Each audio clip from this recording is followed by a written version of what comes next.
Hello students, this is Dr. Day and today we are talking about the adrenal glands. Okay, let's look at the location. The location of the adrenal glands is it sits right above the kidneys and it is divided into the outer part which is called the cortex and the inner part is called the medulla. Alright. The cortex, you have to know this, okay? So the cortex has three distinct layers. The outermost is called the zona glomerulosa. Middle one is zona fasciculata. Inner one, zona reticularis. This is of the cortex. All right. Each layer is going to be important because each layer is going to produce a different hormone. Okay, and you know the inner one is called what? We just talked about it, right? Medulla. All right. The glomerulosa produces a hormone and this is called aldosterone.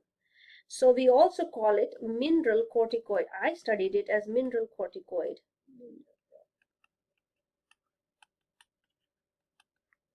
Zona fasciculata produces cortisol.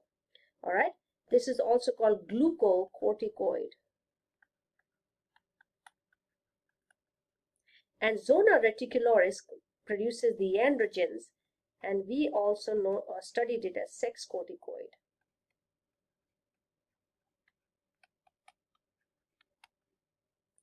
The inner medulla produces two different hormones, the epinephrine and norepinephrine, which have the same function.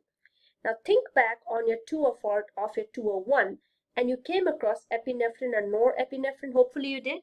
You learned it as a neurotransmitter. Yes? Yes or no? Now here, don't get confused.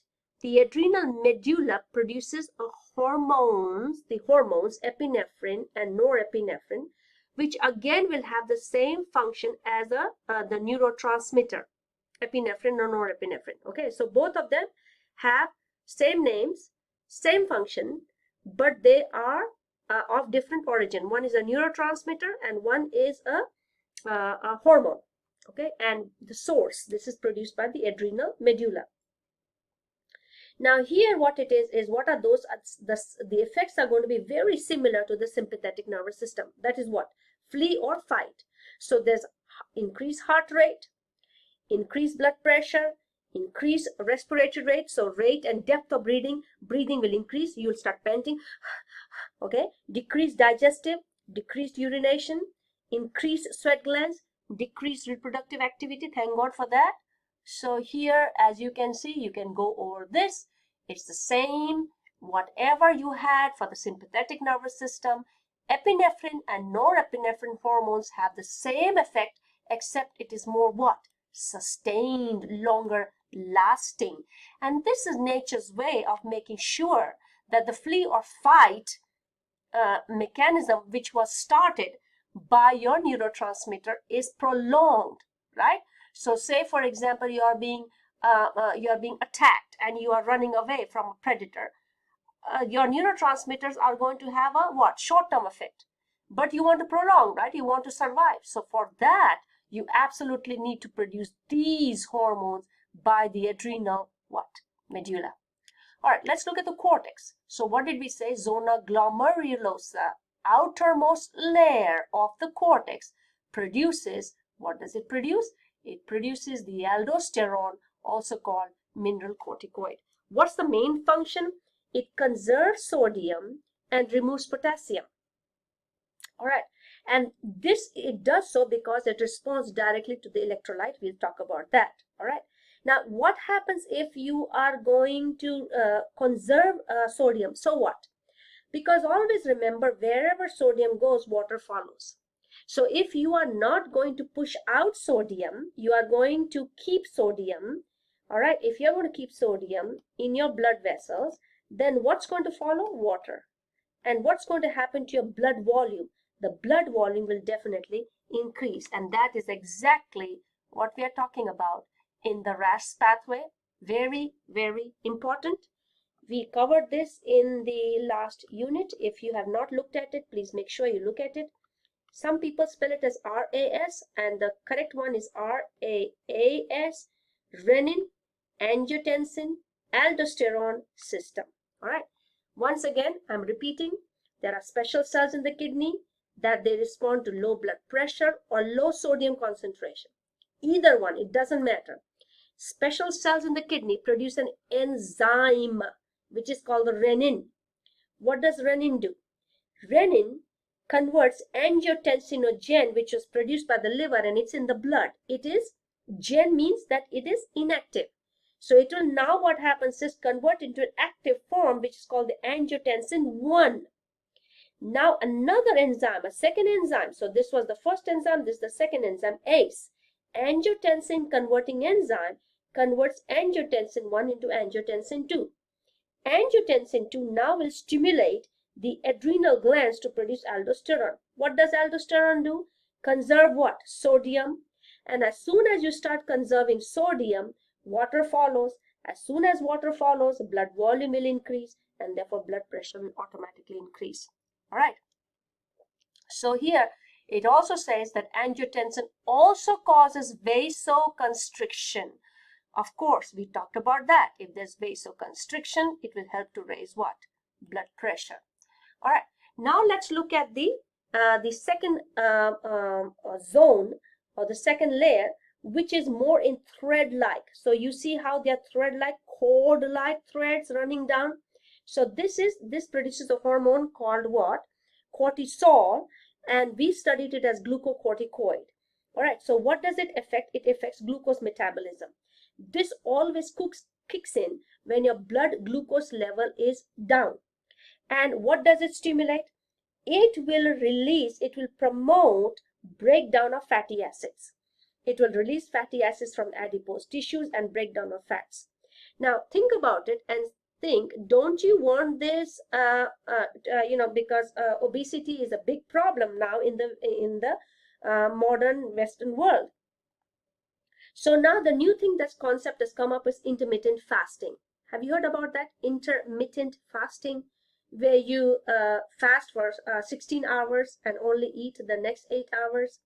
All right, so basically what the thing is that whenever you are exposing a body to the short-term stress, this hormone is produced, and it will promote more and more of fat breakdown and will conserve carbohydrate. All right, this is the way by which you are going to maintain glucose level. So when you are fasting, blood glucose level drops. Whenever blood glucose level drops, cortisol comes into play, and this is how the body makes sure that you don't exhaust the liver glycogen. So because as soon as the blood glucose is low, glycogen is converted into glucose, right? But you don't want to use up all your glycogen. So now you're going to convert fat into for energy, and you're also going to slow down or inhibit protein synthesis. All right. And you're going to stimulate liver to synthesize glucose from non-carbs. All right. So you can look at, read this. Basically, this is exactly what I have explained about the control of cortisol production, which is a short-term stress hormone. And of course, you know that there is one thing that I definitely need to explain to you is that this flow chart, where the hypothalamus is going to produce what? Corticotropin releasing hormone, which activates the anti-pituitary to produce ACTH, which stimulates the adrenal glands to produce the cortisol or to produce the hormones. All right. But if there's excess amount of cortisol, what will happen? There's a negative feedback. We understand that, yes? All right, so the cortex, the last layer, which is the zona reticularis, produces what? The sex hormone. And which sex hormone are we talking about? It produces androgen. Now you're looking at me and saying, in females too? Yes. Both in males and females, androgens are produced. So why is it being produced in females? Every female, let me tell you, has a little bit of male in her. And of course, every male has a little bit of female. Now, in the female, these androgens are going to be important for the bulking of the muscles and the bulking up of the bones, especially in the pelvic and pectoral girdle. Pelvic girdle, of course, for the childbearing, right? Bulking of the muscles, to understand this. And in males, then what is it doing? Well, in males, because you already have the testes, which produces huge amount of testosterone. So why do we need this? Well, early on, when the testes is not developed, it will stimulate the development. All right, the adrenal gland will stimulate the development of the reproductive gonads and for the descent of the testes. Got it? Before birth. And then in females, this hormone is converted into estrogen. The androgen is converted in the adipose tissue, in the skin and in the liver. All right. Now, again, there is always a hypo and a hyper secretion. So if there is a low secretion, then you'll have a hyposecretion issue. Okay. Do you understand this? A type of hyposecretion is Addison's disease. Why did I say that? Because Addison's disease is an autoimmune disorder. Please keep in mind, Addison disease is a type of hyposecretion. All hyposecretion are not Addison's disease. Keep this in mind. I've repeated this many times. Bio 202 students are Calhoun students. But all Calhoun students are not Bio 202 students, right? Same thing. Addison disease is a type of hyposecretion. So why? It's an autoimmune disorder where your adrenal cortex is going to make insufficient amount of hormones. All right. So what are the symptoms? Low blood sodium. Why? Which hormone are we talking about? Of course, aldosterone, right? It retains aldosterone retains sodium, removes potassium. Now we are talking about low. So therefore, what happens is sodium is lost via urine. So increased blood potassium, hypoglycemia because of low cortisol, right? So blood glucose will be low. Dehydration, low blood pressure because you're losing all the sodium. Water is following, right?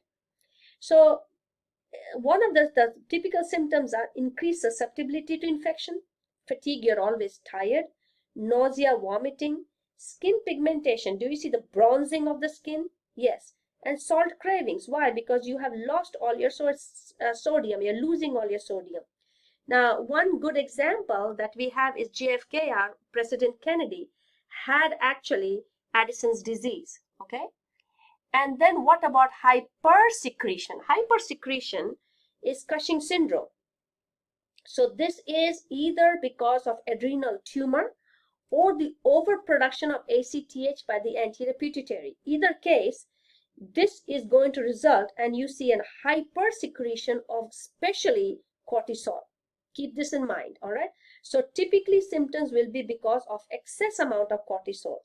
So what it can also be, a lot of people can see this, especially if they're taking anti-inflammatory medicines, steroid-based medicines. So keep this in mind when you're taking a lot of steroid-based medicines. So typical symptom will be a moon-like face. Do you see this? Moon-like face. Now females will have facial hair and hair on the chest. Why? Because of excess amount of which hormone are we talking about? The sex corticoid, right? The androgens, right? The male androgens. So in females, you'll see facial hair, chest hair, deepening of the voice. Okay. In males, and both male and females, you will see a very moon-like round face. You will also see very high blood pressure. Why high blood pressure? Remember, you have excess amount of aldosterone, right? Excess tissue edema, very puffy appearance, loss of bone, elevated blood glucose level, again that will cause edema, excess sodium retention. Yes, and typically you will see a very they have like a large stomach, thin legs, and a fatty hump at the back. All right, so these are typical symptoms. So with this we come to an end of our presentation. I thank you for listening to me. Have a good day.